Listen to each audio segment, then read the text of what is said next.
নমস্কার বন্ধুরা, আমি শুভদীপ তোমাদের স্বাগত জানাই আমার ইউটিউব চ্যানেল জ্ঞানমার্গে। এই ভিডিওতে আমরা এবিটিএ টেস্ট পেপার 2024-25 থেকে ভূগোল বিষয়ের পেজ নাম্বার 393 এর সমস্ত এমসিকিউ, অতি সংক্ষিপ্ত আর সংক্ষিপ্ত প্রশ্নের উত্তরগুলি নিয়ে আলোচনা করব। তাহলে দেখো, বিভাগ কয়ের একের বলেছে বিকল্পগুলির থেকে সঠিক উত্তর নির্বাচন করে লেখো।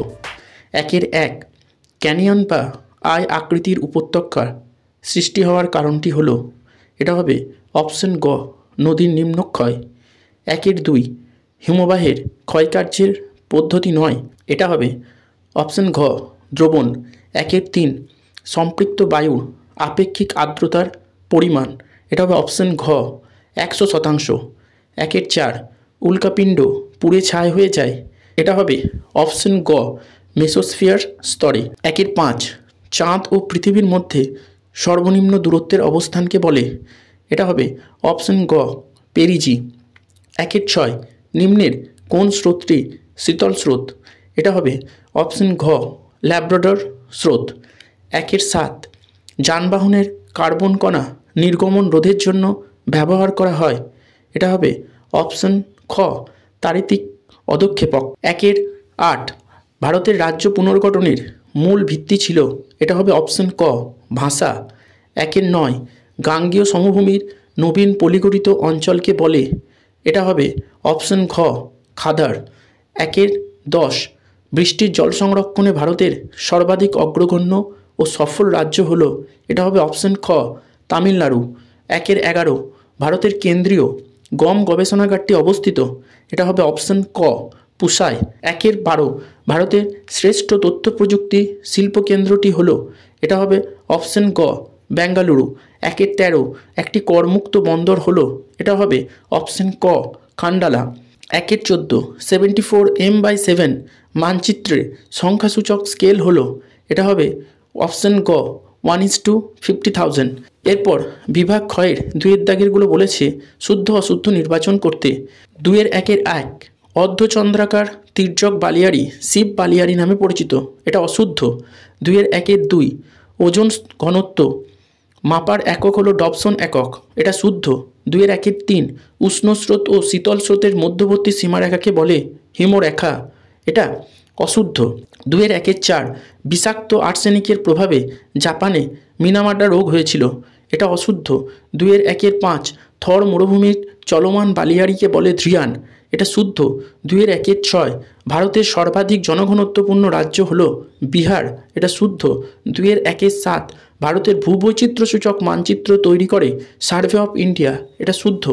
এরপর 2 বলেছে উপযুক্ত শব্দ বসিয়ে শূন্যস্থান পূরণ করো। 1 বলেছে হিমশিরিতে সৃষ্ট হ্রদকে বলে ড্যাশ হ্রদ, উত্তর হবে প্যাটারনস্টার হ্রদ। 2 ভ্যান অ্যালেন বিকিরণ দেখা যায় বায়ুমণ্ডলের ড্যাশ স্তরে, উত্তর হবে ম্যাগনেটোস্ফিয়ার। 3 একই স্থানে দুটি মুখ্য জোয়ারের মধ্যে সময়ের পার্থক্য হলো ড্যাশ, উত্তর হবে 24 ঘন্টা 52 মিনিট। 4 জৈব ভঙ্গুর বর্জ্য পদার্থগুলি জীবাণু দ্বারা বিয়োজিত হয়ে হিউমাসে পরিণত হওয়ার পদ্ধতিকে বলে ড্যাশ, উত্তর হবে কম্পোস্টিং। 5 লৌহ ইস্পাত শিল্প একটি ড্যাশ কাঁচামাল ভিত্তিক শিল্প, উত্তর হবে অশুদ্ধ। 6 দক্ষিণ পূর্ব রেলপথের সদর দপ্তর ড্যাশ, উত্তর হবে কলকাতা। 7 মেরু বরাবর পরিক্রমণকারী কৃত্রিম উপগ্রহ হলো ড্যাশ, উত্তর হবে সূর্য সমলয় উপগ্রহ। এরপর 3 বলেছে একটি বা দুটি শব্দে উত্তর দাও। 1 বহিঃবিদ্ধৌত সমভূমির মাঝে মাঝে সৃষ্ট গর্তগুলিকে কি বলে, উত্তর হবে কেটেল হ্রদ। 2 বায়ুপ্রবাহের মাধ্যমে তাপের আনুভূমিক স্থানান্তরকে কি বলে, উত্তর হবে অ্যাডভেকশন। 3 কোন তিথিতে মরা কোটাল হয়ে থাকে, উত্তর হবে অষ্টমী তিথিতে। 4 গঙ্গার ডান তীরের একটি উপনদীর নাম লেখো, উত্তর হবে চম্বল। 5 বর্জ্য ব্যবস্থাপনায় রিইউজ কি, উত্তর হবে অব্যবহৃত বর্জ্য পদার্থগুলিকে পুনরায় ব্যবহার করে নতুন দ্রব্য বানানোর পদ্ধতি হলো রিইউজ বা পুনঃব্যবহার। 6 ভারতের একটি অর্থকরী বাগিচা ফসলের নাম লেখো, উত্তর হবে চা। 7 RF এর পুরো কথাটি কি? উত্তর হবে রিপ্রেজেন্টেটিভ ফ্র্যাকশন।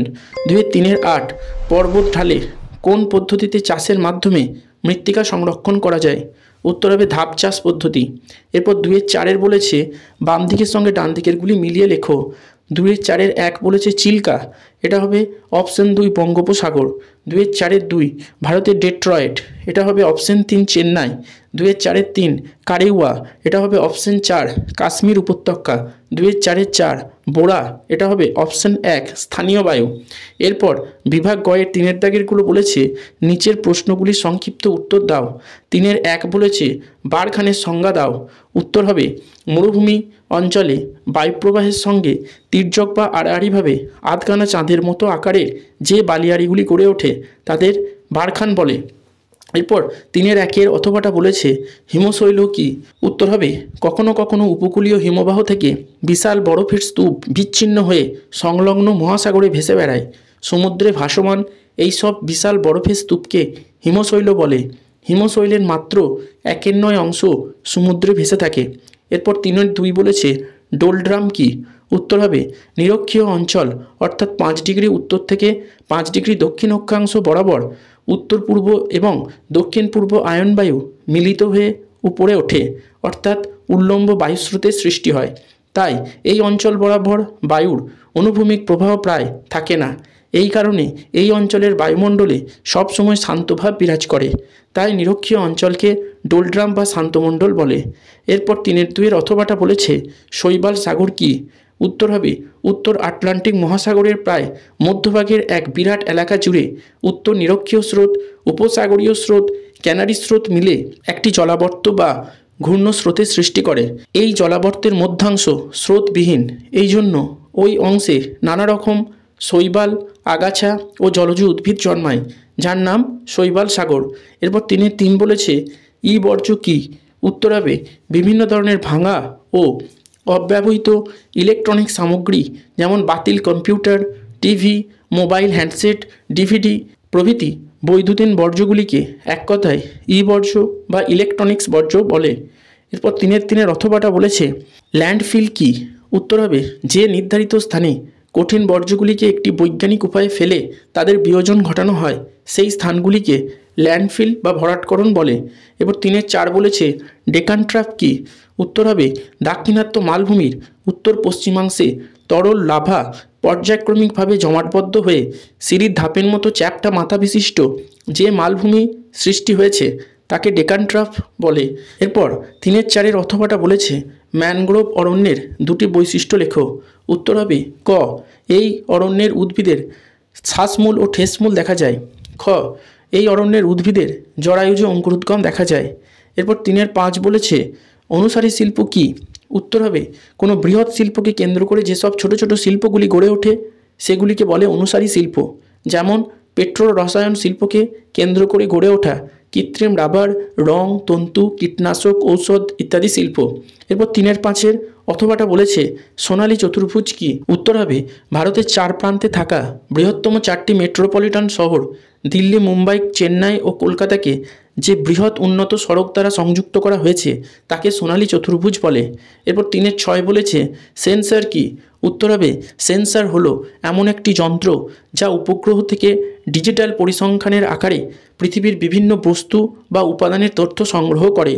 এই সেন্সর মূলত 2 প্রকারের হয়, যথা সক্রিয় সেন্সর যেমন র্যাডার এবং নিষ্ক্রিয় সেন্সর যেমন MSS বা মাল্টি স্পেকট্রাল স্ক্যানার। এরপর 3-6 অথবাটা বলেছে উপগ্রহ চিত্র বলতে কি বোঝো? উত্তর হবে উপগ্রহ চিত্র হলো কৃত্রিম উপগ্রহ থেকে সংগৃহীত পৃথিবীর আলোকচিত্র। এক্ষেত্রে উপগ্রহ থেকে অর্থাৎ আকাশের অনেক উচ্চতাতে উপগ্রহ পাঠিয়ে উপগ্রহ থেকে ক্যামেরার সাহায্যে যেসব চিত্র তথ্য সংগ্রহ করা হয় তাদের উপগ্রহ চিত্র বলে। এরপর বিভাগ ক্ষয়ের বলেছে সংক্ষিপ্ত ব্যাখ্যামূলক উত্তর দাও। এখানে সব প্রশ্নগুলির উত্তর করা হয়নি, কেবলমাত্র যেগুলি রিপিটেশন হয়নি সেই সব প্রশ্নের উত্তরই এখানে করা হয়েছে। দেখো 4-1 অথবাটা বলেছে বৈপরীত্য উত্তাপ কিভাবে সৃষ্টি হয়? উত্তর হবে ক শীতকালে ইউ আকৃতির পার্বত্য উপত্যকার উপরের অংশের বাতাস রাতের বেলায় তাপবিকিরণের ফলে খুব ঠান্ডা ও ভারী হয়ে পড়ে এবং পৃথিবীর মাধ্যাকর্ষণ টানের প্রভাবে ওই বাতাস ক্যাটাবেটিক বায়ু নামে পরিচিত। পার্বত্য ঢাল বেয়ে আস্তে আস্তে নিচে নেমে এসে পার্বত্য উপত্যকার নিচের অংশ দখল করে, ফলে পার্বত্য উপত্যকার নিচের অংশ বেশি ঠান্ডা হয় এবং নিচের হালকা বাতাস উপরে ওঠে। এর ফলে উপত্যকার নিচের অংশের তুলনায় উপরের অংশের উষ্ণতা বেশি হয়। আর খ হচ্ছে শীতকালে নাতিশীতোষ্ণ অঞ্চলের সমতল স্থানগুলিতে হালকা বাতাসপূর্ণ পরিষ্কার আবহাওয়ায় প্রধানত দীর্ঘ রাত্রিতে প্রচুর তাপ বিকিরণ করে ভূপৃষ্ঠ নিকটবর্তী বায়ুমণ্ডলের চেয়ে বেশি ঠান্ডা হয়ে পড়ে। শীতল ভূপৃষ্ঠের ঠিক উপরের বায়ুস্তর থেকে আরও তাপ সঞ্চালনের জন্য এই স্তরটির উপরের স্তরগুলির চেয়ে অপেক্ষাকৃত ঠান্ডা হয়ে যায়। তাই শীতল ভূপৃষ্ঠের থেকে উপরে উঠতে থাকলে প্রথমেই ঠান্ডা বায়ুস্তর পাবো, আরও উপরে উঠলে অপেক্ষাকৃত উষ্ণ বায়ুস্তর পাবো। এরপর 4.3 বলেছে ভারতের জলবায়ুর উপর হিমালয় পর্বতের 3টি প্রভাব আলোচনা করো। উত্তর হবে ভারতের উত্তর দিকে বিশালাকার প্রাচীরের মতো দণ্ডায়মান হিমালয় পর্বত এই দেশের জলবায়ুকে নানাভাবে প্রভাবিত করে। যেমন ক, তীব্র শীতের হাত থেকে রক্ষা। হিমালয় পর্বত সাইবেরিয়া থেকে আগত অতি শীতল ও শুষ্ক মহাদেশীয় মেরু বায়ুপুঞ্জকে ভারতে প্রবেশ করতে বাধা প্রদান করে। এই কারণে একই অক্ষাংশে অবস্থিত অন্যান্য দেশের তুলনায় ভারতে শীতকাল যথেষ্ট মৃদু প্রকৃতির হয়। খ, শৈলোৎক্ষেপ বৃষ্টিপাত। হিমালয় পর্বত দক্ষিণে সমুদ্র থেকে আগত আর্দ্র দক্ষিণ পশ্চিম মৌসুমী বায়ুকে প্রাচীরের মতো বাধা প্রদান করে। এর ফলে উত্তর ভারতে ব্যাপক শৈলোৎক্ষেপ বৃষ্টিপাত হয়। গ, পশ্চিমী ঝঞ্ঝার ব্যাপকতা। হিমালয় পর্বতের জন্য শীতকালীন পশ্চিমী ঝঞ্ঝার বেশিরভাগ উত্তর পশ্চিম ভারতে সীমাবদ্ধ থাকে। এরপর 4.3 অথবাটা বলেছে গাঙ্গীয় সমভূমিতে জনঘনত্ব অত্যধিক হয় কেন? উত্তর হবে ক, সমতল ভূপ্রকৃতি। গাঙ্গীয় সমভূমিটির ভূমির বন্ধুরতা একেবারেই নেই। এখানকার সমতল ভূপ্রকৃতি কৃষিকাজ, পরিবহন ও শিল্প স্থাপনের উপযুক্ত পরিবেশ তৈরি করেছে। খ, অনুকূল জলবায়ু। এই অঞ্চলটি উষ্ণতা ও বৃষ্টিপাত মধ্যম প্রকৃতির। এইরূপ জলবায়ু কৃষিকাজ ও অধিবাসীদের জীবন ধারণের পক্ষে অনুকূল। গ, উর্বর মৃত্তিকা। এখানকার মৃত্তিকা খুবই উর্বর। এই মৃত্তিকায় ধান, গম, পাট, আখ, তৈলবীজ সহ বিভিন্ন ফসলের উৎপাদন খুব বেশি হয়। ঘ, উন্নত পরিবহন ও যোগাযোগ ব্যবস্থা। ভূমি যথেষ্ট সমতল বলে সড়ক ও রেল পরিবহন ব্যবস্থা উন্নত। সমগ্র অঞ্চলটিতে যোগাযোগ ব্যবস্থারও যথেষ্ট উন্নতি ঘটেছে, যা অধিক জনবসতি গড়ে তোলার পক্ষে সহায়ক। উয়া, শক্তির প্রাচুর্য। এই অঞ্চলটিতে বেশ কয়েকটি তাপবিদ্যুৎ কেন্দ্র গড়ে উঠেছে। এই শক্তি কেন্দ্রগুলি কৃষি ও শিল্পের প্রসার ঘটাতে সাহায্য করেছে। এই ভিডিওটা দেখে উপকৃত হলে অবশ্যই একটি লাইক করবে, কমেন্ট করবে এবং বন্ধুদের সাথে ভিডিওটা শেয়ার করবে। আর চ্যানেলটিতে নতুন ভিজিট করলে অবশ্যই সাবস্ক্রাইব করে বেল আইকনটা প্রেস করে দেবে, যাতে পরবর্তী ভিডিওর নোটিফিকেশন তোমরা সকলের আগে পেতে পারো। ভিডিওটা সম্পূর্ণ দেখার জন্য ধন্যবাদ। নমস্কার।